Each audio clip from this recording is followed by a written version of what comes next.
అందరికీ నమస్కారం అండి. కీర్తన సంపత్ ప్రస్తుతం తమిళనాడు రాజకీయాల్లో ఒక సంచలనమైన పేరుగా మారుమోగుతుంది ఈ కీర్తన సంపత్ గురించి. ఎందుకంటే ఈమె 29 ఏళ్లకే అతి పిన్న వయసులోనే విజయ్ నేతృత్వంలోని టీవీకే పార్టీలో మంత్రివర్గ క్యాబినెట్లో మంత్రిగా ప్రమాణ స్వీకారం చేశారు. అయితే ఈ ప్రమాణ స్వీకారం చేసి ఈమె అందరినీ ఆకట్టుకున్నారు, ఆశ్చర్యపరిచారు. తమిళనాడులోని ఈమె స్వస్థలం వచ్చేసి తమిళనాడులోని విరుద్ధునగర్ జిల్లా ఛత్రారెడ్డియపట్టే అనే ఒక మారుమూల గ్రామం ఈమెది. అయితే ఈమె కీర్తన సంపత్ అత్యంత సామాన్యమైన మధ్యతరగతి కుటుంబం నుంచి వచ్చారు. ఈమె తండ్రి సంపత్ కాగా ఆమె తన ప్రాథమిక విద్య అంతా కూడా ప్రభుత్వ పాఠశాలలోనే పూర్తి చేసుకున్నారు తమిళనాడులోని. ఈ ప్రాథమిక విద్యను పూర్తి చేసుకొని మదురై యూనివర్సిటీలో డిగ్రీ పొందారు. తదుపరి పాండిచ్చేరిలోని సెంట్రల్ యూనివర్సిటీలో ఎంఎస్సి పట్టా పొందారు ఈ కీర్తన సంపత్. చదువు పూర్తయ్యాక ఆమె తర్వాత రాజకీయ వ్యూహకర్తగా మారి తన ప్రస్తావాన్ని ప్రారంభించారు.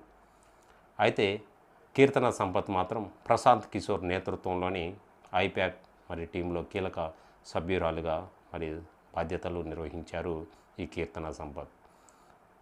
ప్రశాంత్ కిషోర్ నేతృత్వంలో సభ్యురాలుగా నిర్వహించారు. ఈ క్రమంలోనే గోవా మరియు పశ్చిమ బెంగాల్ ఎన్నికల్లో బాగా చురుగ్గా పనిచేయడమే కాకుండా 2021 తమిళనాడులో ఎన్నికలు జరిగాయి. అందులో డిఎంకే విజయం కోసం ఐపాక్ టీంలో ఈమె అత్యంత కీలక పాత్ర పోషించారు. ఆ తర్వాత హైదరాబాదు కేంద్రంగా అదేవిధంగా తెలుగుదేశం పార్టీ సోషల్ మీడియా విభాగానికి ఈమె చీఫ్గా వ్యవహరించారన్నమాట.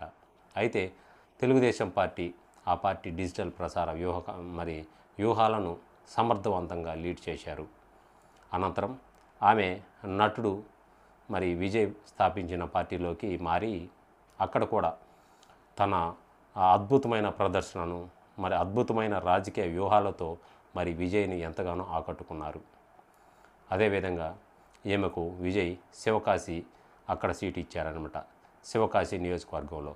అయితే ఇక్కడ శివకాశి నియోజకవర్గంలో తెలుగువారు ఉంటారు, ఎక్కువగా 90% తెలుగువారే ఉంటారు.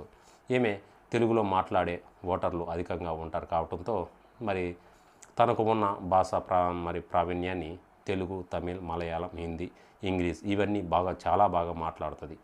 ఏ భాషలోనైనా బాగా మాట్లాడుద్ది. ఈమె ఇలా తెలుగు ఉపయోగించి పూర్తిగా తెలుగులోనే ఎన్నికల ప్రచారం కూడా శివకాశిలో చేసేది. అయితే అక్కడ తెలుగు వారిని బాగా ఆకట్టుకొని అక్కడ భారీ విజయాన్ని నమోదు చేసుకున్నారు.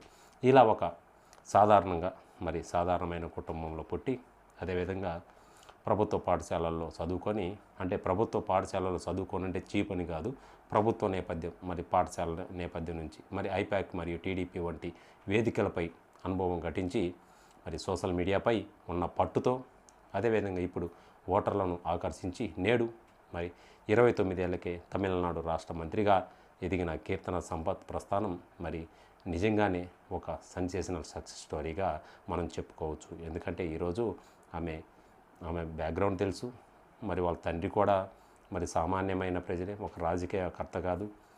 ఈమె తెలివితో ఈమె చదువుతో ఐపాక్లో చేరి ఐపాక్లో ఎలా సమర్థంగా ఎలా పనిచేసిందనేది మన అందరికీ తెలుసు. ఇలా కీర్తన సంపత్ ఈరోజు అందరి దృష్టిని ఆకర్షించిందనమాట. సో ఇది కీర్తన స్టోరీ. ఈ వీడియోకి మీరు ఒక లైక్ చేయండి, సబ్స్క్రైబ్ చేయటం మర్చిపోవద్దండి. మరో మంచి వీడియోతో మళ్ళీ మీ ముందుకు వస్తాను. అంతవరకు ధన్యవాదాలు.